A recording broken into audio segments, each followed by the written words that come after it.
zvadi zvenyu muri Zimbabwe. Zita rangu ndinoitwa Vangu ndinokuchingamidzai paSly Media TV apo patinokupai zvirongwa zvakasiyana siyana. Muzvirongwa zvimwe tinokupai zvine vamwe vanenge vachibuda vari muusungwa. Asi muzuva ranhasi tine nyaya imwe yatakambokupai kumashure uko yemukomana anonzi Philip Gwaka uyo akanga agara upenyu hwake ari muusungwa. Asi zvinodadisa ndezvekuti akabuda muusungwa akava neupenyu hutsva, akava nebhendi rake rinonzi Reformation Crew. Saka nhasi tati timushanyire tinzwe kuti ari kumborarama sei uye achiita nezvei, tichizotaurawo nemwanasikana waakasiya apo paakapinda muusungwa. Mukoma Philip Gwaka, makasimba here? Tibenwadiwo mukoma wangu. Aiwa, inini ndinofara. Usi upenyu. Upenyu huri nani, tati timbokutsikai nhasi makavara iro. Nhasi manditsika ndakarivara. Kune vamwe vanga vasati vanzwa kuti Philip Gwaka ndiani, ndaikumbira kuti mungopa kanhoroondo kadiki kuti Philip Gwaka ndiani uyezve chii chakaitika mukati meupenyu hwake. Okay, Philip Gwaka ndiri muimbi, upcoming artist. Ndakatangira music yangu muprison.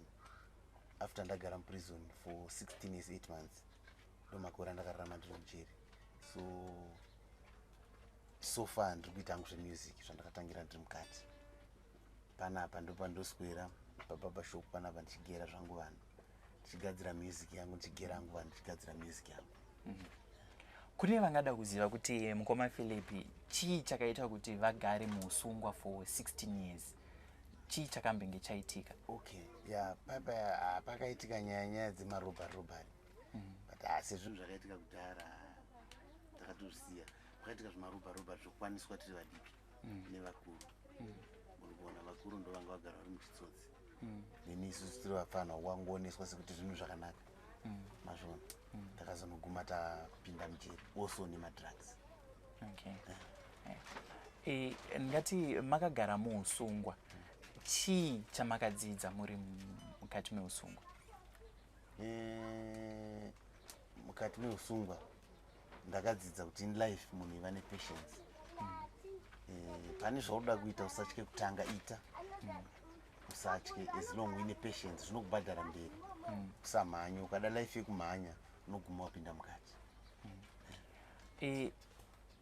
Tichitarisa pfungwa dziri kunze uko, vanhu vanofunga kuti munhu akapinda mukati upenyu hwake hwatopera uyezve ava munhu asingatambirike musociety. Kune vanhu vane pfungwa dzakadaro, mungada kuti tichitanga chirongwa kudai? Ndinoti kana zvakuwanawo zviwira vanhu kazvinhu zvinowanika zvinoraramika muvanhu. Jeri ririko, that is nderevanhu. Kana zvakuwanawo usati ndoguma kweupenyu, aiwa. Funga katu, take your time, funga, tarisisa upenyu pawangu uchitirambira unotopaona kuti upenyu wangu wairambira. So I have to do this and this. Unotosarudza imwe decision, because ikoko vanodzidzisa. Mazvona maisa, vanoona kuti tanga umwe upenyu, like ndakaenda singagoni magitari. Ndakadzoka nhasi unondikuridza magitari. Mukoma Philip, ndofunga nhoroondo zhinji takaitaura mune zvimwe zvirongwa zvatakaita kumashure ukoko. Zuva ranhasi chinhu chanyanyisa kuti tiuye kunoku, ndine kutenda kuti pamakapinda muusungwa, makapinda muusungwa muchisiya mwana, asi mwana uyu akanga ari mucheche. Munganditaurira kuti zvakafamba sei kuti mwana azosara ari ega? Okay, ini ndasungwa mwana anga asati asvitsa, anenge anga ane zvekuma 5-6 months ikoko azvarwa. Then ini ndichienda pandakasungwa ndakabva ndaenda kujeri. Andakabvira ndamuona mwana, ndakazomuona ndatobuda because ndakaenda 2005 musi wa 10 February ndichitongwa. Ndakazomuona ndatobuda, ndakabuda musi wa 9 October 2021. Then mwana ndakazomuona muna November, angatone kuma 17 years. Andimazvo ndikazotangwa kuti ndikuonawo mwana wangu kuti mwana wangu angatone 17 years. Mapinda muusungwa, semubereki mwoyo unenge uchirwadza, ndasiya mwana mucheche. Muri muusungwa kudaro, muri kutambira futi shoko rekuti amai vamuri kuti ndavasiya vaine mwana havachakwanisa kuchengeta mwana. Zvakakuaffectai sei makagara muusungwa? ya zvinhu zvakabata zvakanyanyisa. Pakufunga kwangu munoziva kuti mwana wako achengetwe namai vasiri vake hazvinakidzi. Ini ndaifunga kuti dai hake apa akaenda akatakura mwana akaenda naye, kwete kusira mumwe mukadzi asiri ndiye azvara mwana. But iye ndakazonzwa kuti mushure mekuenda kwake akazonosiya futi mwana kwakunosiya mwana apa mai vangu, kuramwira mai vangu mwana iye kwakuenda. Zvakandibata sitereki. Ndozvakazoguma zvaita ndinyore that song yangu inonzi AGI. Ndiyo wandaireva ivava. Kune vasingaziye song yekuti enji. Ndinokumbirawo kuti munyatsodonongodze kuti imimi makagara muusungwa ndiri. Because like song it's an inspiration andiri. Chii chakanyatsotora nzvimbo kuti mukadzi uyu azoti no ininika ndakusira amai mwana ndobva ndaenda hangu. Inini handinyatsoziva akapindwa nei. But ndoona sekuti pamwe upenyu hwakanga hwakaoma. Plus zvinhu zvekuti ini ndakazoti ndatarisisa futi ndakaona sekuti otherwise munoona zvinhu zvakangooma kuti munhu unzi umirire munhu ari kuenda kunogara kujeri for 16 years. Zvinhu zvinongo hazvitambirike nyore mazvona manje. Saka ndakaona sekuti akazongonyanya kunditadzira pakusiya mwana. Dai anga akaenda nemwana, nekuti chandoziva inini mukadzi nemwoyo wekubereka asiye mwana wake. But uyu mweya wachona wokuti uzosvika pakuti mwana wako wakabereka kaungosiya. Saka musong umu mashoko amaitaura maitaura kwaari kuti chi? Ndakanyanya kutaura nyaya yeagreement yangu naye kubva tichitanga kudanana kuti apa enji wazondigura kunorira. Handaifunga kuti iwe unganditambe yakadaro. Ingawani takawirirana kuti kusvika mukufa titese. Handimuzvo. But nhasi uno ndaenda kujeri iwe wakusara wakurongedza twako sei. Then iye akazopindurawo akati amakore awakatongwa akaita sei akawandisa. Handingambokwanisa kuti ndiamirire. Mukondo zviri musongo yacho. Saka muri mukati meusungwa ane mukaniro waakambowanawo wekuti reka ndimbonoona murume wangu uyoya. Akauya akawanda. Anga akabereka mwana. Tikati paakauya mwana anenge anga kutomira. Anga akumira.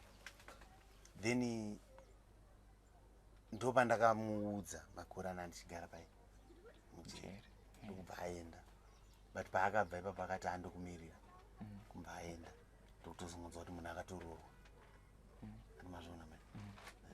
Asi mukutaura kwamakaita kana muchiri kunyatsorangarira aikuratidzai here kana kuti ane kumwe kutaura kwaaiita kwekuti imimi mega makaona kuti mukadzi anogona kuenda? Akandiratidza kubatikana. Ndakaona kubatikana maari kuri serious. Pana ndakamutarisa ndakaona kubatikana kumwe kwakuri too much. Because ndiri breadwinner. Muri kuona manje. Ndakangona hangu ndikati saka uchaita sei? Akati handokumirira. Ndakati alright. Tongoti 2-3 years ndikunzwa kuti munhu aenda.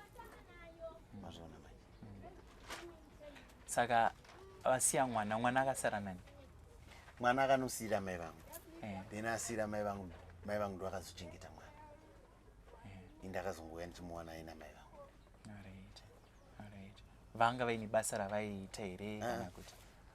Vaingogara kumusha vachingorimawo zvekumusha zvekungotambura tambura ndozvavaingoita. But ivo vachitaura vanotiwo ndaiita zvese ndakabereka mwana musana. Ko iko zvinezvi mabuda muusungwa pakambowanikere mukana wekuti makasangana namai vemwana uye kana makasangana mashoko api amakachinjana? Inini handasangana naye nekuti pandakasvika ndaenda kunoona mwana uyu kumba kuna mai vangu. Uye akandibvunza umai vake mwana kuti kudhedhi inini mama wangu ari kupi. After hanzi nagogo wake akandobaba wangu. Murikuona? Ini ndakati reka tiende ndokuratidza kuna sekuru vako. Pandaenda naye kuna sekuru vake ndikati ini mwana handisi kusiya, yendei ini ndosara hangu kurodi. Moenda panogara mai vacho movaratidza mwana. Mapedza mwana odzoka. Tati nemotikari yemunin'ina wangu. Toita sei toenda nemwana zvikanzi allright ndobva tanoenda amai vacho vakasvika vakamuramba vakati handidi kukuona ibva pano unondivhiringidzira zvinhu zvangu amai vake vakamuramba uyarapo aripo iye ipapo chandakakwanisa kuita ndechekutomunyaradza nekumuti inini ndinichava amai vako ndinichava baba vako ndomafambira zvakaita ko anatezvara masvika mukwasha wavo uya makore adzoka ari kuti ndauya nemwana mwana arida kuona amai vake makatambirwa sei muchisvika ya vanhu vakashamisika because ivo vanhu vaisatofunga kuti pamwe vachazosangana neni zvakare muupenyu ndakatosvika nditori chimwe chinhu otherwise isotovhambaya kwavari because vanhu vanenge vatongokuuraya kudhara kuti akafa ari mazvo avakashamisika vachiona ndichisvika. Mukoma Philip, nhasi handisuda kunyanyotora nguva refu nemi. Donzo ratanyanyofambira toda kunzwa nhoroondo yemwana, mararamiro aakaita nemusipo amai vake vamuramba kuti akararama sei kusvika paasvika muzuva ranhasi. Saka tenderewo ndimbotaura nemwana ndimbonzwa kuti upenyu hwake hwanga hwakamira sei achikura. Aripo taura naye. Muri yeZimbabwe mavanzwa mukoma Philip vachitipa kanhoroondo kekuti zvakafamba sei kuti vapinde muusungwa uye nezvakazotora nzvimbo mushure mekunge vasungwa. Pari zvino ndine mwana wavo anonzi Constance Gwaka uyo achanga achititsanangurira life yake kuti akararama sei mushure mekunge baba vake vasungwa. Wakadi hako Constance? Tripet makadiwo pasite zvenyu. Aiwa inini ndinofara. Constance, ndoda kudzokera muupenyu hwako. Wakatanga kuziva rini kuti baba vangu vari muusungwa? Inini ndingati ndikakura ndisingazivi kuti baba wangu ari kupi. Ndikakura ndingozoti baba wangu ndo murume wagogo wangu, ini ndaita akafa. Saka ndikazotangozozwa kuti baba wangu aripo 2021 muna January, chinzi ari kubuda muna September. Ndatonzeona gogo chazoenda kuona baba wako. Kati baba wangu wamuka rini? Maiti baba wangu akafa ubva ndiri mudiki. Anzi baba wangu akasungwa. Ndipo ndikatanga kutozwa kuti nditori nababa naamai upenyu hwangu hwese singazivi navabereki. Saka waudzwa mashoko iwayo wakazvitambira sei? Ine hangu pandakazviudzwa nombobhiliva kuti ndichasangana nawo. Ndaiti pamwe gogo wachiona aingondinyepera. Seso dzimwe dzenguva aigona kungotamba nawo achindinyepera kuti mangwana tikudai, mangwana tikudai. Ndingoti apa ndozvimazuva ese uri kungondinyeperawo. Ndikangozviignorawo ndingoti gogo ari kungonyepa. Asi musi wachona pawakasvika pawakanditi iwo ndo akatanga kutobuda achitoenda. Wazongofuna kuti koni ngateere kuno pane zvaitika. Ndambozwa chichaitika ndazongoteerawo. Ndipo ndakatongosvikawo wanditi awa ndibaba wako. Zvino zvinorwadza hazvo pawakandiudzawo kuti awa ndo baba wako. Uchikura ndofunga uri kutaura uchiti waifunga kuti sekuru ndivo baba vako. Hapana here pakambosvika nguva yekuti wakamboita mubvunzo kuti nei ndiri kuti kuna sekuru baba asi varivo murume wagogo wako? Ndikawabvunza gogo akati iwo ando baba wako chete. Pana umwe baba wako udoziva na baba wangani. Sekuti vanhu vakakuchengeta ndo baba wako vakakuchengeta. Inini ndini gogo wako. Ndasa zvinofamba sekuti gogo ndoti baba kuna sekuru. Akanditi aiwa ndizvo zvandikukudza ndozviripo. Awa ndigogo ndibaba wako. Inini ndini gogo. Ndangoti alright. Ndangosiyana nazvo. Vakazongondiudza kuti kuenda nababa wangu ndipana sitanga kuzobhiliva nditori nababa naamai. Ndinoziva kuti mwana achikura pane nguva dzekuti kungava kuchikoro unogona kunzi uyai nevabereki venyu. Waifila sei kuti iwewo uri kuendesa gogo panzvimbo yekuti uendese amai, kana kuti pari kuda baba uri kuendesa sekuru? Ndingati pachikoro chandakadzidza inini wanga wakatoudzwa kana gogo wangu inini kuti baba wake havapo, vakasungwa. Saka iyo ndo aitomira samai wangu sababa wangu zvese gogo wangu wachonewa wakandichengeta. Vaitenda nini kuchikoro pese panenge ndindi pavanenge vari. Vaisatomboda kutondisiya. Asi munharaunda yawakakurira yachona zvichida pamwe vaigona kunge vaitoziva kuti no baba vaConstance vakasungwa vaizvitambirawo sei vaikutambirawo sei ukasvika pane vamwe? Munharaunda ndingati wakasungwa achigara kuno kwagwangwa ngwasiri kwatakazonda kukurira. Hapana imbozoti baba wangu ari kupona sengoti baba wako nangara kwarari. Pane imbozoti dhonga wakasungwa. Vachitsanangura ndanzwa kuti pavakabuda muusungwa wakavati ndinoda kuziva kuna amai vangu. Uchikura pese apa wainzi amai vako vari kupi? Ndakazoudzwa nagogo wangu nda form 3. Vakati amai wako iwewe waripo na baba wako. Vakangoti amai wako waripo, baba wako ndo atikawiga huko. Amai wako wachina vari kurushinga kwagwangwawa. Ndakati rushinga wacho ndokupa ndoziva. Zvanzi uchakuona. Saka pakabuda dhidha wangu ndakabvunza kuti kweni mai wangu wachona vari kupi? Zvanzi vari kurushinga. Handiweta sei waona. Tobva taenda. Tobva tatora munin'ina wavo. Totoenda naye koko nehanzvadzi yavo. Tasvika. Chingosvikawo hanzvadzi yavo ndakashedzerawo. Kangoti sara budawo nemwana wako. Nzi mwana wangu pana wangu esindogara nawo pana. Hanzi first born yako kona uyo. Hanzi auya naye hanzaya baba wako. Ndina hana mwana anonzi Constance. Ngabve pano pandiri kutombomuona muupenyu hwangu hwese. Anodisturb life yangu handitombodi kumuona. Saka kubva papo ndakambotsvaga nhamba dzavo. Ndakadziwana ndakadzipiwa ndakadzitira vaudza ndikona kubhuroka line yangu.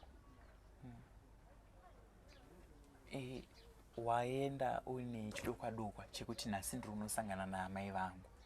Wosvika amai ava vokuramba. Mukati mako wakanzwa sei? Nini hangu zvakandirwadza. Because ndakakura ndisina amai. Musi ndakato ndikaenda kuona amai wako nababa wako ndikatofara kuti ndikaenda kuona mai wangu nababa wangu asi mai wangu pawakandiramba. Zvinhu zvakandirwadza.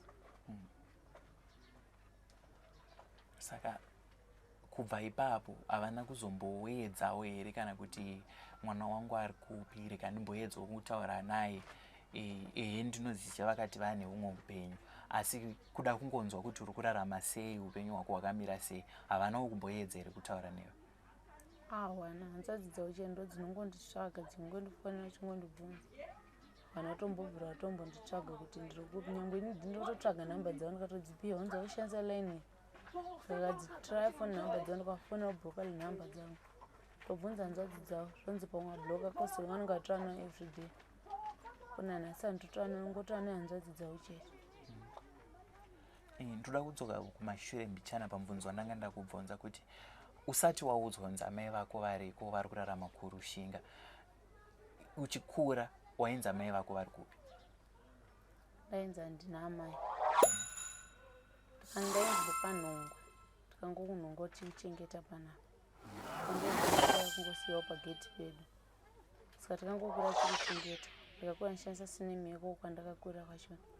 Ndakazochinjwa sinemu ndakunyora form 4 ndipo ndikatanga kushandisa sinemu yekuti gwa. Saka unonzwa sei uri mwana akura anga asati ambosangana namai vake? Handiti wasangana namai vako ndinoziva kuti semwana unenge uchida kufilawo rudo rwaya rwausina kusangana narwo runopiwa naamai chete. Amai vachona vobva vati havasi kukwanisa kukutambira. Uchiona kuti patori nevamwe vana vavari kuitira zvauri kutarisirwa kuti vange vachikuitirawo. Zvino zvinorwadza asi ini ndongotiwo iwo pamwe vanenge vachiti ini handisi mwana wavo kozi handitombozoto iwo chiwo pamwe mweya wakawapindira vanoti chii asi iwo akatongoramba wakatongoti hana mwana anonzi Constance. Ini ndikati ndinotofanira kuti handikaenda kutoona amai wangu. Ndikatosiyo ndatodzowa amai wangu kuti nhasi ndikaenda kushinga kutoona amai wangu andikaenda kuonawo nabona. Ndatosvika ndatonzi handisi mwana wako chichi wakatoti budai pana watira kutotidzingidzira tikazotobuda tichimhanya titoenda. Papapo ndikazoda pana December ndakaenda idaenda kuwaona. Ndakazotraya nhamba dzavo ndapinda murushinga. Ndati ndikuya neumba kwenyu ndida kupinda ndichikuonai. Handiti handidi kuona muupenyu hwangu. Sawe kuno enda kwarukienda kana uchienda kwagogo ukaenda kwagogo wangu uchienda kwasekuru ukaenda kwasekuru kumba kwangu kusasvika. Hausi mwana wangu. Sambotei zita pabheti rako sese zita rangu inini. tsvaga rimwe hako rokuisa kuita kusarangu. Ndanzwa kuti pamakaenda makatanga mapfuura nekwana sekuru ndizvozvo. Ana sekuru baba vaamai vakakutambiraiwo sei muchisvika?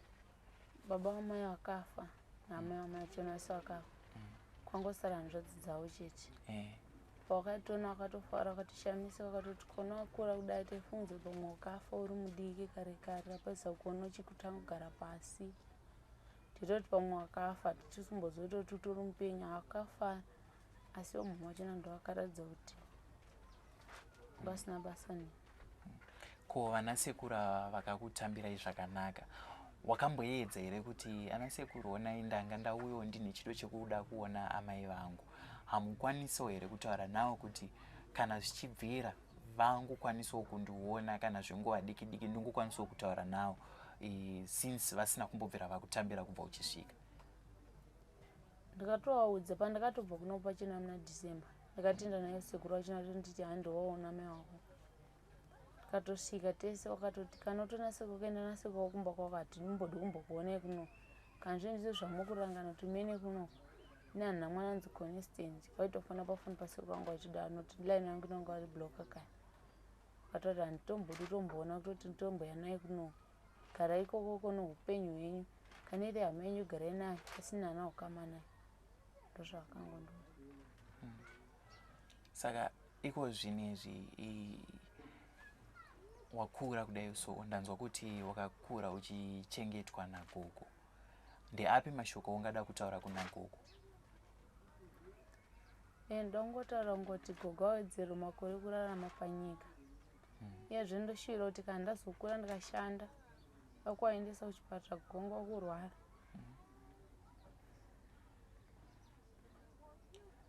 Vari kurwara nei gogo? Havachagoni kufamba. Saka vakamboenda kuchipatara here vari kunzi chii chiri kukonzeresa uye rubatsiro rungadiwa kuti gogo vabatsirike rubatsiro rwakaita sei? Apa wakamboenda wakangonzi makumbo enyu ndiri kuzvimba uda kudhirenwa mvura. Wakambodhirenwa vaiwedzera kuti utozvimba yatinozva wachatombofambi kana kahwana kutiita zvokukambai. Saka iko zvinezvi uri kutaura nemhuri yeZimbabwe, nderupi rubatsiro rwaungada kuti gogo vabatsirike? Noti kune mhuri yeZimbabwe kana pane anokwanisa kubatsira gogo wangu kana kubatsira nyini wachona nematibatsirawo nepamini apo ndaendesa gogo wangu kuchipatara wakwanisa kuzofambawo nokuti ndowakanichengeta muupenyu wangu chiri ndamai. Mhuri yeZimbabwe ndofunga muri kunzwa nyaya yaConstance ari kutsanangura mararamiro aakaita. Zvinhu zvinorwadza kuti unokura usina mubereki wozowana mukana wekuti usangane nemubereki wako obva akuramba. Iko zvino Constance akura ndoda kunzwa kuti iko zvinezvi Constance uri kuita nezvechii mukati meupenyu? Ini ndikaenda kuchikoro. Wapa level ipi? Form 4. Alright. Une rubatsiro here rumwe rwaungadawo semwana ari kuenda kuchikoro zvichida mabhuku zvichida pamwe uda kubatsirwa nemafees nekuti iko zvinezvi ndakatarisa baba vari kutraya kuti vavakiridze upenyu hwavo futi udzoke pahwaifanira kunge uri semubereki. Une rubatsiro here rwaungada kuti ubatsirikane kuchikoro ukwanise kunyora form 4 yako zvakanaka? Ngati inini ndikaenda kuchikoro ndikubhadharwa nemunhu akabatsira dhidha wangu anonzi sekuru Keni. Vanondibhadharira chikoro vanonditengera mauniform zvese ndava kundirejistera. Asi kana pane wanoda kundibatsira futi vanokwanisa kundibatsira bcause inini ndichida zvimwe zvanenge ndisati ndatengerwa semabhurezi nemajaketi ekuchikoro ninchimada zvinhu zvichidiwa kuchikoro.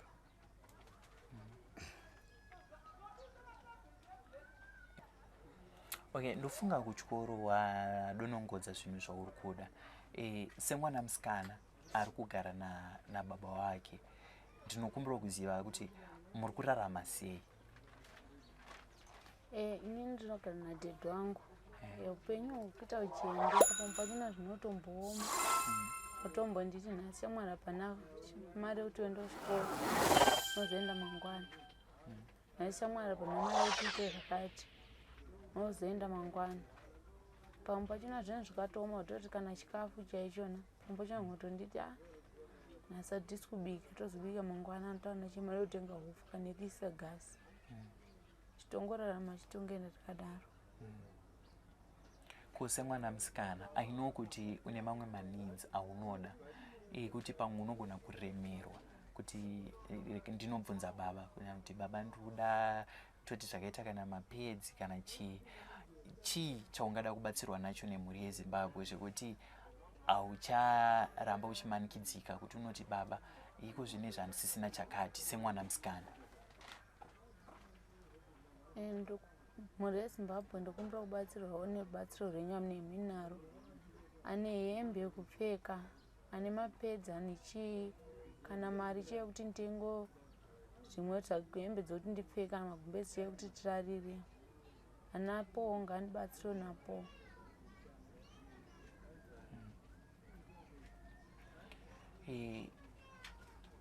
Iko zvino tichipedza chirongwa ndeapi toti wawaniswa mukana wekusangana naamai vako ndeapi mashoko aungada kutaura kwavari?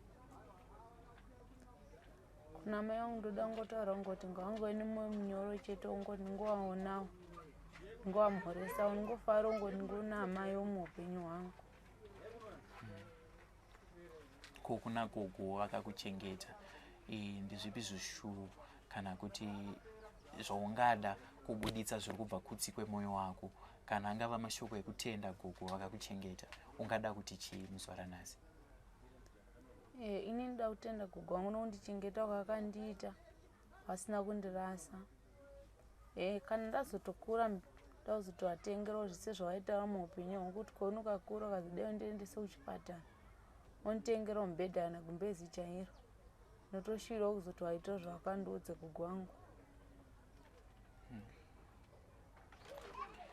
Mhuri yeZimbabwe ndofunga manzwa Constance kwaka achitsanangura nhoroondo yekurarama kwaakaita achichengetwa nagogo uye nepaakazowanawo mukana wekuti anosangana naamai vake kekutanga achisvika vachimuramba nezvaanoda kubatsirwa nazvo ndofunga mazvinzwa. Asi tichivhara chirongwa ndati titaure futi namukoma Philipi Gwaka vatiudzowo rubatsiro rwavangada uyezve nekuti mungavabata sei kana muchida kuvabatsira uye sekutaura kwavanga vaita kuti vane kambo kavakanga vanyorera amai vaConstance kuti vangotinzwisawo kuti kakamira sei kana vaine kamwewo futi kavanoda kubuditsa sekutaura kwavaita kuti vane album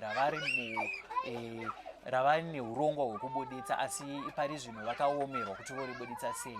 Saka ndichapa mukoma Philipi Gwaka mukana wekuti kana mune rubatsiro mukoma rwamuri kutsvaga muri kutsvaga rubatsiro rwakaita sei kumhuri yeZimbabwe? Okay, iko zvino izvi chichemo chandinacho amai vangu vanova ndo vakandichengetera mwana wangu. Mararamiro avari kuita haasi kundifadza because you find kuti makumbo problem ndeyemakumbo pari kushayika munhu anovarapisa chete. Inini mari handina yekuti ndinoaprocha madoctors handina mari. Kumbiro chandinacho ndechoti anenge achikwanisawo andirapisire mai vangu.